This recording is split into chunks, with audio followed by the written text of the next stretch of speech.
nganong kanhi World Boxing Champion Malcolm Tunyakaw, champion gihapon sa bag-o niyang panginabuhian dito sa Japan.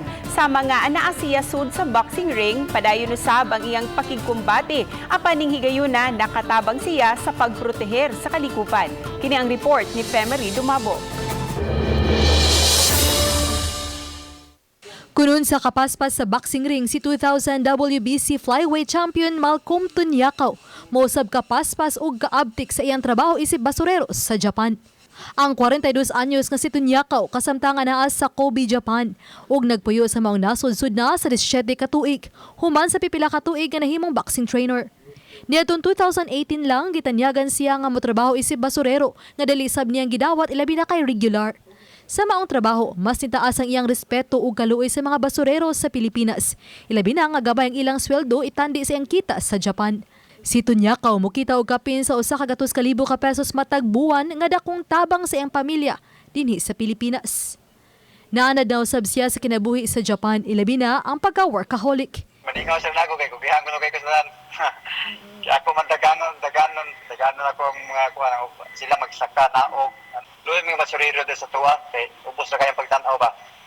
Unlike dire nga pinagakas mga tao ana diligid pareha niya. Labi na ang des tuwa pila resilo in tao luoy kayo. Ya, hugaw pa kayo ang basura. Mato dito niya kaunganing panahon sa pandemya, usa sila sa giisip nga dakong tabang sa komunidad diya sa nasod sa Japan. Extra careful usab siya sa pag-atiman sa mga basura. Apan, nag-sideline gihapon siya isip gym fitness instructor. Ako, para na ako, nasinod lagi ng Pilipinas, ako mingawang yung Pilipinas, kaya diri mataw, ilang kwan diri, ilang kalipay diri, mubur kayo, trabaho ra permit, para basura di kumawam sa kung saan nga trabaho kay, wam tayo tao nga, tamaka, ano tayo tao nga, agribiyado. Importante nga, natay trabaho, mabuhis pamilya nga, ika sa pangsingot. Gikatak daw ta siyang muli karon dinhi sa Sugbo apan tungod sa pandemya, gisibog niya kini sunod tuig. Gipaambit nito niya ang iyang kalipay sa GM Regional TV Balitang Bisdak nga ning adlaw lang nakuha na niya ang iyang permanent resident visa sa Japan. Para mawala sa kalingaw kay mawala na akong para ma-update na ako sa Cebu ba kay siyempre taga Cebu ko. Mawala na akong kuhayon sa balita. Mo swito kay ko sa balita ko sa Cebu kay tungod sa Balitang Bisdak. Balitang Bisdak mga naon diri.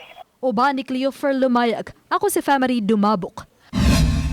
Balitang Bisdak.